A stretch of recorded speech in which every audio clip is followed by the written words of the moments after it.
Hello friends, मैं हूं सत्येंद्र के तिवारी दुबई से और स्वागत है आपका बुक समरी स्टोर में, जहां पे आपको मिलता है वर्ल्ड के बेस्ट बुक की समरी जो बहुत ही कम टाइम में आप सुन सकते हैं, समझ सकते हैं और बुक में दिए गए स्टेप्स को आप अपने लाइफ में उतार के बहुत सारे फायदा ले सकते हैं। दोस्तों, हम लोग वर्ल्ड की बेस्ट बुक चुन चुन के लेके आते हैं। वो बुक लेके आते हैं जो सेल्फ इम्प्रूवमेंट पे बुक होती है, मिलीनियर्स बनाने वाले बुक होते हैं और वो आपकी पर्सनालिटी डेवलपमेंट की बुक होते हैं। वो हम समराइज करके आपकी भाषा में बताते हैं कि इस बुक से आप कैसे फ़ायदा ले सकें, इस बुक का निचोड़ क्या है और इसको आप अपने लाइफ में कैसे उतार सकें। दोस्तों, आज एक ऐसा मैं बुक लेके आया हूँ, इनफैक्ट एक ऐसा स्टोरी लेके आया हूँ जो बहुत ही इंस्पिरेशनल स्टोरी है और ये स्टोरी अगर आप ध्यान से सुनेंगे तो इसमें बहुत सारी चीज़ सीखने वाली है। ये स्टोरी एक स्पेन की एक ऐसा इंसान का है जो भेड़ बकरी चराता है, लेकिन वो पूरी उसका स्टोरी से आपको समझ में आ जाएगा कि हमारे लाइफ का पर्पस क्या है। हम लोग, हमारे आजू बाजू ही खजाना छुपा हुआ है और हमें पता ही नहीं चलता। हमें पता ही नहीं चलता कि हमारे आजू बाजू कितना खजाना छुपा हुआ है और हम उन चीज़ों को चेज़ करने की कोशिश करते हैं जो कभी हम चेज़ नहीं कर पाते। इस स्टोरी आपको ध्यान से सुनिए और बिलीव कीजिए दोस्तों, ये स्टोरी के बाद आपको ज़रूर अपने लाइफ का पर्पस पता चल जाएगा। आपको पता चल जाएगा कि आपके आजू बाजू क्या है और आपका देखने का नज़रिया बदल जाएगा। दोस्तों, इससे पहले कि आप हमारे वीडियो में खो जाएं, हमारे चैनल को लाइक कीजिए, सब्सक्राइब कीजिए और शेयर जरूर कीजिएगा, क्योंकि हो सकता है आपके एक शेयर से किसी की लाइफ बन जाए। दोस्तों, ये कहानी शुरू होती है स्पेन से। वहाँ पे एक बंदा होता है जिसका नाम होता है सैंडिगो और ये एंडोनेशिया स्पेन में रहता है। वो एक चरवाहा होता है, वो भेड़ बकरियाँ रखता है और उसको वो चराता है और उसके लाइफ पूरी तरह से उसके जो भेड़ बकरी होती हैं उन पर डिपेंड होता है। उनको इधर उधर वो चराता रहता है, उसको बेचता है और वैसे ही उनकी लाइफ चलती रहती है।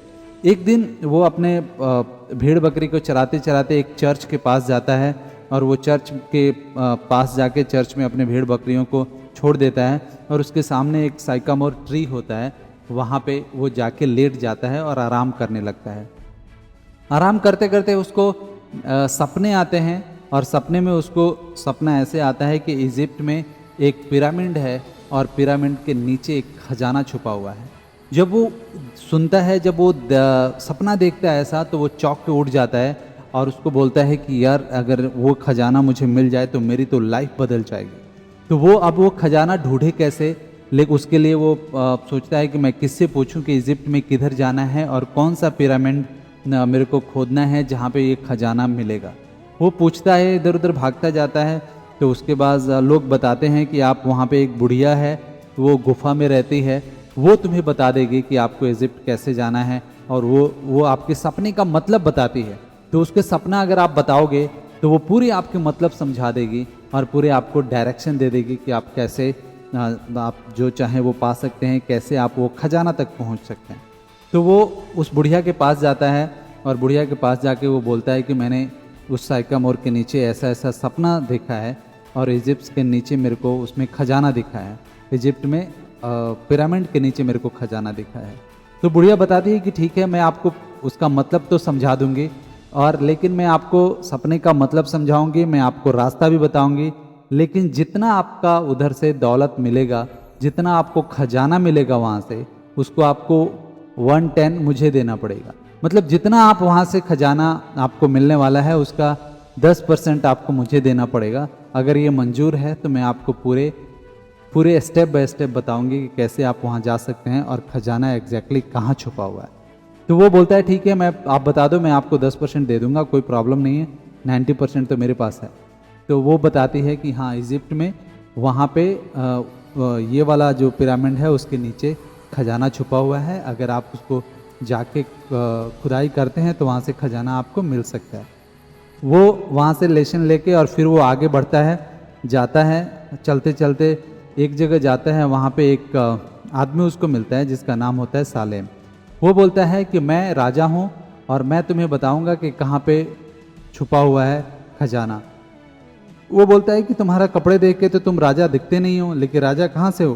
तो बोलता है नहीं, मैं राजा हूँ, जहाँ जिस राज्य से आप गुजर रहे हैं मैं इस राज्य का राजा हूँ और मुझे पता है कि खजाना कहाँ छुपा हुआ है और वहाँ पे अगर आप जाओगे तो आप जो चाहो वो आप पा सकते हो। इतना खजाना है कि आप उसको काउंट तक नहीं कर पाओगे। और मैं आपको हेल्प कर सकता हूँ वहाँ जाने के लिए। तो बोला ठीक है, आप हेल्प करो मेरी। वो बोलता है कि जितने आपके भेड़ बकरियां हैं वो आप बेच दो, बेच के पैसे ले लो और पैसे से आप इजिप्ट चले जाओ और वहाँ पे यहाँ जाना, वहाँ पे जाके आपको मिलेगा खजाना, आपको मिलेगा और खजाना आप पाके फिर आप जो चाहे लाइफ में आप अपने पा सकते हैं। वो क्या करता है कि अपने भेड़ बकरियां बेच देता है। बेचने के बाद वो चला जाता है, वो रास्ते में चल पड़ता है कि मेरे को इजिप्ट पहुंचना है और वहाँ से वो मोरक्को पहुंच जाता है। मोरक्को जाता है, वहाँ पे एक बाज़ार में जाता है। बाज़ार में वहाँ पे उसको कुछ डाकू मिल जाते हैं। डाकू उससे सारा उसके जो सोने होते हैं, जो उसके पैसे होते हैं, जो उसने अपने भेड़ बकरियाँ बेच के कमाया होता है, वो सब छीन लेते हैं। अब उसके पास कुछ नहीं रहता, अनजान शहर में वो रहता है और उसको कुछ भी खाने पीने का उसका सामान नहीं रहता। और वो सामने देखता है कि वहाँ पे एक क्रिस्टल की दुकान है। उसी बाज़ार में वो दुकानदार के पास जाता है और जाके वो बोलता है कि मैं आपका जो क्रिस्टल का सामान है वो मैं साफ़ कर दिया करूँगा।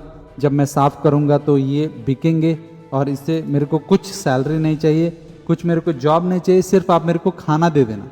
मैं रोज़ आपकी सफाई कर दिया करूँगा, आपकी जो क्रिस्टल की सारी अच्छा से सफाई कर दिया करूँगा आपकी शॉप का।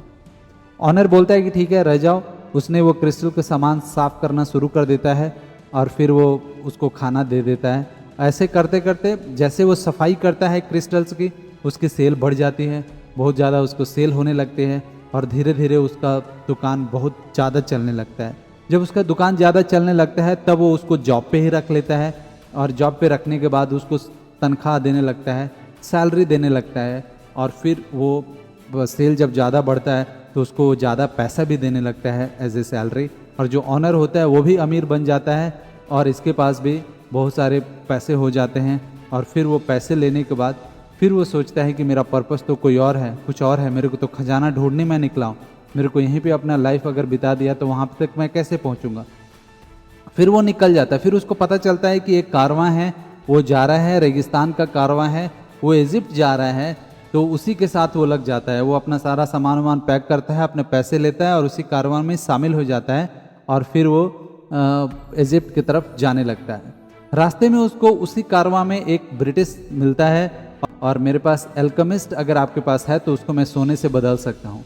एल्केमिस्ट अगर आप मुझे दोगे, जितना भी मेरे को अल्केमिस्ट दोगे, मैं आपको उसके बदले में सोना दूंगा। ऐसे करके दोनों एक दूसरे से बातें करते हुए दोनों वो अल्केमिस्ट के तलाश में रहते हैं और वो चले जाते हैं। रास्ते में जब जाते हैं कुछ दिनों बाद कारवान में एक खबर फैलती है कि यहाँ पे एक लड़ाई होने वाली है, एक युद्ध होने वाला है, तो हमें युद्ध से बचना पड़ेगा, हमें साइड में कहीं बैठना पड़ेगा, नहीं तो युद्ध में हम सब मारे जाएंगे। तो वहाँ पे जो कारवां का लीडर होता है वो बताता है कि यहाँ पे एक फायोम करके एक जगह है जहाँ पे पानी वगैरह भी है और वहाँ पे हम रह सकते हैं, वहाँ पे हम रुक सकते हैं कुछ दिनों तक, जब तक हमारा ये युद्ध ख़त्म नहीं हो जाता। जब युद्ध ख़त्म हो जाएगा तब तो हम फिर आगे बढ़ेंगे। तो वहाँ पे जब वो लोग सारे लोग कारवां चला जाता है, वहीं पे वो लोग रहने लगते हैं। अभी कहानी ऐसी होती है कि वो युद्ध एक दिन भी चल सकता है, एक साल भी चल सकता है, 10 साल भी चल सकता है, उसको कुछ पता नहीं रहता। वहाँ पे वो उसको बहुत तकलीफ़ होती है, उसको लगता है यार अभी पता नहीं मैं कब पहुँच पाऊँगा, कब मैं अपना अचीवमेंट कर पाऊँगा, कब मैं वो खजाना ढूंढ पाऊँगा। सैंडिको को बहुत बुरा लगता है, लेकिन फिर भी कोई ऑप्शन नहीं रहता। वहीं पे वो कारवां में रहता है और इंतज़ार करता है कि कब ऐसा होगा कि मेरे को ये युद्ध ख़त्म होगा और फिर हम आगे बढ़ पाएंगे, मैं इजिप्ट पहुंच पाऊंगा और फिर जाके मैं वहां से खजाना ढूंढ पाऊंगा। वहीं पे उसको मुलाकात फातिमा नाम की एक लड़की से होती है और फिर वो फातिमा से प्यार कर बैठता है और फिर वो सोचता है कि मैं फातिमा से शादी करके मैं यहीं पे सेटल हो जाऊं। अभी मेरे को क्या ज़रूरत है वहाँ पे जाने की, वहाँ पे मैं पहुँच पाऊँगा या नहीं पहुँच पाऊँगा कुछ पता नहीं है। युद्ध ख़त्म होगा, कितने सालों में ख़त्म होगा वो मुझे नहीं पता है। तो वहीं पे वो रहने लगता है। लेकिन फिर वो जो फातिमा होती है वो बोलती है कि मैं आपको ये नहीं चाहूँगी कि मेरे लिए आप अपना सपने भूल जाएं, अपना पैसेंस भूल जाएं। जो आपको चाहिए वो आप अचीव करें, मैं आपके हमेशा वेट करूँगी। जब आप अचीव करके आएंगे, जो आपके सपने हैं वो पूरे हो जाएंगे, तब आके मेरे से फिर हम शादी करेंगे, फिर हम लाइफ जिएंगे। आप उसको चेज़ कीजिए जिसके लिए आप आगे जाना चाहते हैं। फिर अचानक उस दिन वो सपना देखता है। सपना देख के वो उस सपने में देखता है कि जिस कारवा में वो रह रहा है, जिस राज्य में वो रह रहा है वहाँ पे अटैक होने वाला है, अल्फाओम में अटैक होने वाला है। और वो राजा को बोलता है कि आप तैयारी कर लीजिए, आपके यहाँ अटैक होने वाला है। ऐसा वो बोलता है। वो बोलता है आप तुम्हें कैसे पता है? वो बोलता है वो मुझ पूछिए, लेकिन आपके यहाँ अटैक होने वाला है, आप तैयारी कर लीजिए। तो वो राजा बोलता है ठीक है मैं तैयारी तो कर लूँगा, लेकिन अगर अटैक नहीं हुआ तो मैं तुम्हें मार डालूंगा। वो कुछ नहीं बोलता है, तैयारी करता है और सच में नेक्स्ट डे वहाँ पे अटैक हो जाता है। लेकिन वो अटैक से कोई फ़र्क नहीं पड़ता, वहाँ का जो राजा होता है वो जीत जाता है। उसको बोलता है कि तुमने सही टाइम पे मेरे को बताया और तुम्हारी वजह से सैंडिगो आज हम लोग बच गए। और इसके लिए वो बहुत सारा उसको दौलत देता है, बहुत सारे पैसे देता है। ये पैसे मिलने के बावजूद भी वो अपना पैसेंस अचीव करना चाहता है। सैंडिगो बोलता है कि नहीं, मेरे को तो वो खजाना चाहिए जहाँ के लिए मैं निकला था। लेकिन फिर उसके मन में एक ख्याल आता है कि अभी मेरे पास इतने पैसे मिल गए हैं, यहाँ पे मेरी गर्लफ्रेंड भी मिल गई है, क्यों ना मैं उसके साथ शादी करके यहीं पे मैं सेटल हो जाऊँ, क्या पता वहाँ पे खजाना मिले या नहीं मिले। फिर भी उसको वो आता है कि नहीं चलो मैं खजाना ढूंढ के ही आऊँगा, क्योंकि मैं अपने पैसेंस को ऐसे नहीं मरने दूंगा। सब कुछ अपने गर्लफ्रेंड को दे के फिर वो आगे बढ़ता है, आगे निकलता है और किसी तरह वो वहाँ पे पहुँच जाता है जहाँ पे वो जाना चाहता है। अब वो इजिप्ट में पहुँच जाता है, वो पिरामिड में पहुँच जाता है और वो पिरामिड की खुदाई करने लगता है। वहाँ पे खुदाई करते करते वहाँ पे भी कुछ गुंडे आ जाते हैं, कुछ बदमाश आ जाते हैं, उसके पैसे वैसे छीन लेते हैं और उसको देखते हैं कि वो क्या कर रहा है। उसे पूछते हैं तुम ये क्या कर रहा है, क्यों पिरामिड को खुदाई कर रहा है? वो बोलता है कि यहाँ पे खजाना छुपा हुआ है, उसकी मैं तलाश कर रहा हूँ। मुझे पता है कि इसके नीचे खजाना है और मैं वो अचीव कर लूँगा, वो मैं इसको खुदाई करके मैं पालूंगा। उसने पूछा कैसे पता है कि तुम्हें कि इसके नीचे खजाना है? तो वो बोला कि मैंने सपने देखे थे, मैं अपना स्पेन में था, वहाँ पे मैं सपने देखे थे कि यहाँ पे पिरामिड के नीचे खजाना छुपा हुआ है। तो वो सारे लोग हंसने लगते हैं, सारे वो जो बदमाश होते हैं वो हंसने लगते हैं, वो बोलते हैं ऐसे सपने से थोड़ी ना होता है। मैंने भी सपना देखा कि स्पेन में एक चर्च के सामने एक साइकामोर का पेड़ है और साइकामोर पेड़ के नीचे ही खजाना छुपा हुआ है। फिर वो उसको याद आता है कि अरे मैं तो वहीं पे था, वहीं पे तो मैं सो रहा था, वहीं पे तो मेरे को ये सपने आए थे। फिर वो यहाँ पे बंद कर देता है खुदाई करना और सीधे वापस चला जाता है अपना स्पेन जाने के बाद उस साइकामोर पेड़ के नीचे जाता है, वहाँ पे खुदाई करता है और वहाँ पे खुदाई करने के बाद वहीं पे उसको खजाना मिल जाता है। खजाना मिल जाता है तो फिर वो बहुत खुश होता है, वो बोलता है यार सारी चीज़ें, मैं इधर गया, खजाना तो यहीं छुपा हुआ है जहाँ से मैंने शुरू किया था। तो दोस्तों यहाँ से हमें 3 लेसन सीखना चाहिए इस स्टोरी से, और ये 3 लेसन हमें बताते हैं कि हम अक्सर अपने लाइफ में ऐसे गलतियाँ करते हैं, ऐसी चीज़ें करते हैं कि हमारे आजू बाजू ही हमारा खजाना छुपा रहता है और हम इधर उधर भागते रहते हैं। तो लेखक बताते हैं कि जो ट्रेजर है, जो खजाना है, वो आपके अंदर ही छुपा हुआ है। आपको पहचानने में देर हो सकती है, अब आपको पहचानने के लिए इधर उधर आप जा सकते हैं, आप कहीं भी जाएं आपको घूम के वहीं पे आना है, आपको अपने आप में आना है।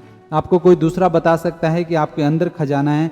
जब आप इन चीज़ों को पहचान लेंगे कि आपके अंदर खजाना है, तो डेफिनेटली आप जो चाहें वो आप पा सकते हैं और आपका सारा खजाना आपके दिमाग के अंदर छुपा हुआ है, आपके खुद के अंदर छुपा हुआ है, कहीं आपको जाने की ज़रूरत नहीं है।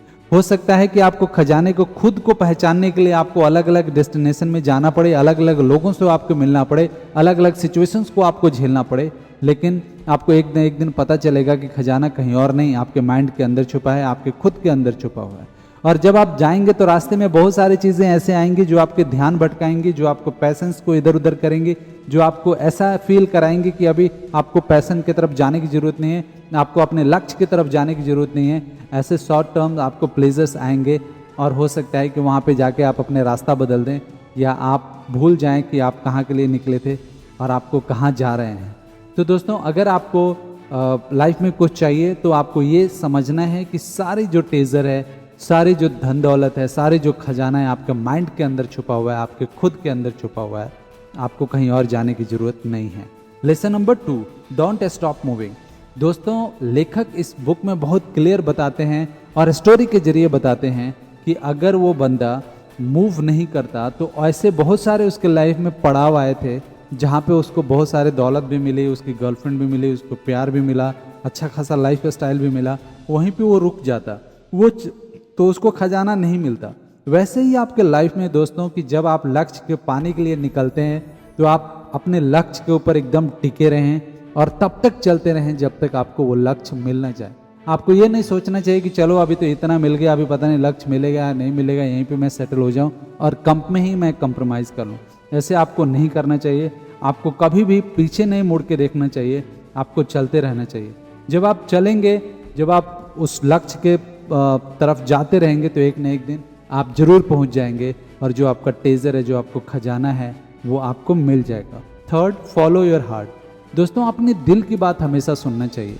हमेशा आपका दिमाग मना करेगा कि नहीं अभी इतना मेहनत करोगे पता नहीं वो मिलेगा कि नहीं मिलेगा, लेकिन जब आपका दिल बोलता है कि नहीं मेरे को वही चाहिए जो मेरा लक्ष्य है, जो मेरा खजाना है, जो मेरा टारगेट है, जब उसके लिए आप फॉलो करते हैं आप अपने हार्ट को, तो दोस्तों आपको सक्सेस होने से कोई नहीं रोक सकता। बीच में आपको बहुत सारे प्रॉब्लम्स आएंगी, बहुत सारे लोग आपको बोलेंगे नहीं आप अचीव नहीं कर पाएंगे, आपको आपसे होगा नहीं, ये होगा वो होगा, लेकिन आप अपने दिल की बात सुनेंगे, आप चलते रहेंगे, आप मेहनत करते रहेंगे, तो दोस्तों बिलीव कीजिए आप अपने लक्ष्य पे पहुंच जाएंगे। दोस्तों, आशा करता हूं कि इस कहानी से जरूर आपने कुछ सीखा होगा। ये 3 पॉइंट जरूर आप अपने लाइफ में उतारेंगे, हमेशा आप ध्यान रखेंगे और इससे आप सक्सेस होंगे, बिलियनियर बनेंगे। और दोस्तों, अगर आपको इस बुक से कोई भी फ़ायदा होता है तो आप हमें कमेंट बॉक्स में बता सकते हैं, मुझे बहुत अच्छा लगेगा। दोस्तों, इससे पहले कि आप हमारे वीडियो में खो जाएं, हमारे चैनल को लाइक कीजिए, सब्सक्राइब कीजिए, शेयर जरूर कीजिएगा, जिससे हो सकता है आपकी एक शेयर से किसी की लाइफ बन जाए। Thank you.